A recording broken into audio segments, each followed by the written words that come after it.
이에 유대인들이 대답하여 예수께 말하기를 내가 이런 일을 행하니 무슨 표적을 우리에게 보이겠느냐. 예수께서 대답하여 이르시되 너희가 이 성전을 헐라 내가 사흘 동안에 일으키리라. 아멘. 오늘 우리가 읽은 요한복음 2장 후반부에는 예수님께서 성전을 청소하는, 성전을 뒤집어 보시는 그런 모습이 나와 있습니다. 우리의 입장에서 보면 이게 청소이지만 예수님을 반대하는 사람들이나 혹은 예수님을 처음 보는 사람들의 입장에서 이 행동을 본다면 이것은 난동에 가깝죠. 예수님은 왜 이런 행동을, 그것도 성전 안에서 그리고 유월절에 하셨을까요? 유월절에는 이스라엘 각지의 사람들이 성전에 모여들었습니다. 그리고 인접 국가의 사람들까지도 성전으로 왔습니다. 예배드리기 위해서 성전에 온, 명절을 지나기 위해서 성전에 온 이 사람들을 위해서 유월절 기간에는 성전 주변에서 동물들을, 제물이 될 동물들을 매매하는 행위가 허용이 되어 있었습니다. 긴 여행길을 오는 동안에 동물들이 분실되거나 죽을 위험에 빠지는 것을 방지해 주는 것이죠. 그리고 성전 주변에서는 돈을 환전해 주기도 했습니다.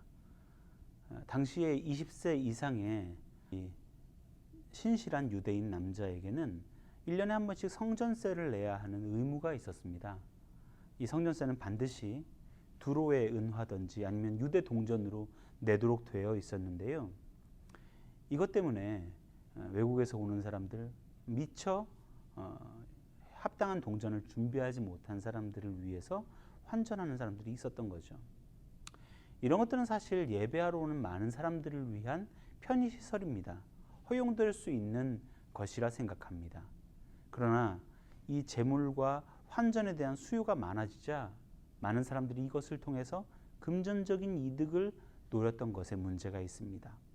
제물의 가격이 판매자들마다 천차만별로 달라지고 또 돈을 바꿔 주는 환율이 달라졌을 겁니다. 우리가 마치 여행지에 가서 경험하는 그런 바가지 같은 거라고 할까요?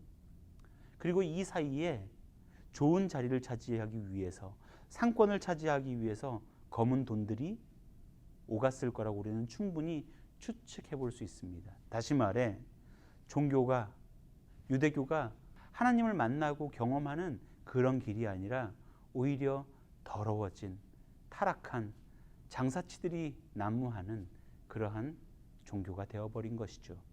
예수님은 분노하시는 마음을 담아서 두꺼운 노끈으로 채찍을 만드셨습니다. 그리고 성전 안과 성전 주위에 있는 그 장사꾼들의 상을 다 부수고 엎으셨습니다. 오늘 우리의 교회는 여기와 다르지 않다고 생각합니다. 사람들은 공공연히 교회는 신을 팔아서 장사하는 곳이라고 비하하곤 합니다. 교회의 규모가 커지고 사람들이 많아질수록 알게 모르게 많은 이권과 정치적 세력들이 개입합니다. 하나님을 섬기기 위한 목적이 아니라 다른 목적을 가지고 교회를 찾는 사람들이 늘어난다는 겁니다. 교회인지 기업인지 정치 집단인지. 오늘 예수께서 우리들의 교회, 우리 신자들을 보시면 어떻게 반응하실까요? 노끈으로 채찍을 만들지 않는다고 누가 장담할 수 있겠습니까? 이런 이야기를 하면요, 사람들은 이렇게 반응합니다. 그래서 뭐, 너는 얼마나 다르냐? 우리의 상황에서 달라질 게 있겠냐? 그냥 그렇게 사는 거지. 그러면서도 다 자기 나름대로 믿음을 가지고 믿고 사는데 뭐 특별한 대안이 있냐고 물어볼 수 있어요. 예수님이 상을 엎으시자 당시 주변에 있던 유대인들도 똑같은 반응을 합니다. 오늘 18절에 나와 있듯이 네가 이렇게 행동하는 걸 보니까 무슨 특별한 대안이 있냐? 방법이 있냐? 그러자 예수님 말씀하십니다. 이 성전을 헐라. 내가 사흘 안에 일으키리라. 이 성전, 예루살렘 성전은 46년 동안 지어졌던 성전입니다. 그 성전을 3일 동안 세우신다는 이 얘기는 뒤에 나와 있듯이 성전된 자기 육체, 곧 죽었다가 다시 부활하실 자신의 몸을 가리켜서 이야기하신 겁니다. 예수님은 스스로가 성전이 되셔서 하나님을 신실하게 믿는 하나님의 사람들을 새로운 하나님의 가족으로 삼으실 것입니다. 교회가 교회되는 것은, 교회가 하나 되고 하나님의 뜻대로 세워져 가는 것은 돈으로 되는 일도 아니고 정치적인 어떤 합일로 되는 것도 아닙니다. 어떤 선동가나 카리스마틱한 인물이 나타나서 단합시킬 수 있는 것도 아니에요. 교회가 교회되는 것은 오직 예수 그리스도 그분의 희생과 그분의 사랑 안에서만 가능하다는 것을 오늘 본문은 이야기하고 있는 겁니다. 여러분, 우리가 예수님을 믿는다고 하지만 진짜 예수님 믿고 있는 건지, 우리가 교회를 다니고 신앙을 가지고 있다 하지만 정말 내가 갖고 있는 그 신앙이 예수 그리스도 성전된 그분 안에 있는 신앙인지 아닌지 우리는 질문해 봐야 합니다. 완전하고 새로우신 성전인 예수님 안에서만 교회가 교회될 수 있는 겁니다. 우리가 정말 예수님을 믿고 있는지, 아니면 예수님을 믿는다고 하면서 다른 걸 믿고 다른 걸 바라보고 있는 건 아닌지 묻고 싶습니다.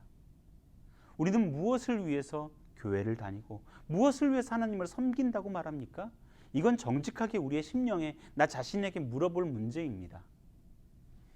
예수님을 믿는다는 게 뭔지 설명하는 게 참 긴 시간이 들어서 여기에서는 얘기하지 않겠지만, 신자라고 하면서 그런 껍데기는 있는데 사실 정작 예수님을 믿지 않는 사람들이 우리 중에 있을 수 있다는 거예요. 그건 여러분일 수도 있고 저일 수도 있습니다.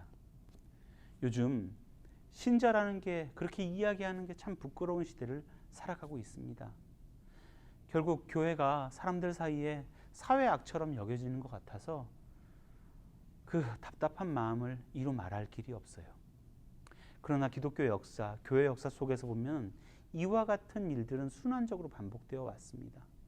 인간의 악함으로 인하여서, 죄악으로 인해서 교회가 욕을 먹고 사람들의 조롱거리가 되어도 결국 하나님을 신실하게 의지하는 사람들, 그리스도를 성전으로 삼아 그 안에 뿌리 내린 진실한 믿음의 사람들을 통해서 하나님은 교회를 다시 회복하는 일들을 하셨습니다.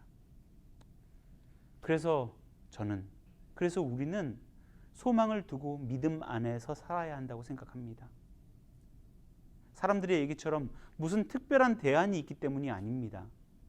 예수님이 지금도 우리와 함께 계시기 때문입니다. 그분을 믿고 의지하는 것 외에는 방법이 없기 때문입니다. 대안이 있어서가 아니에요. 사랑하는 여러분, 우린 예수님을 믿고 있습니까? 진짜 성전이신 그분 안에서 우리가 살아가고 있습니까? 교회를 다니면서 예수님만을 의지하고 살아갑니까? 아니면 여전히 세상의 즐거움을 따라서 세상이 우리에게 주는 그 달콤한 많은 것들을 붙잡고 살아갑니까? 참 저도 이 문제에 대해서 당당하게 대답할 수 없는 것이 우리의 현실이라 안타까운 것 같습니다.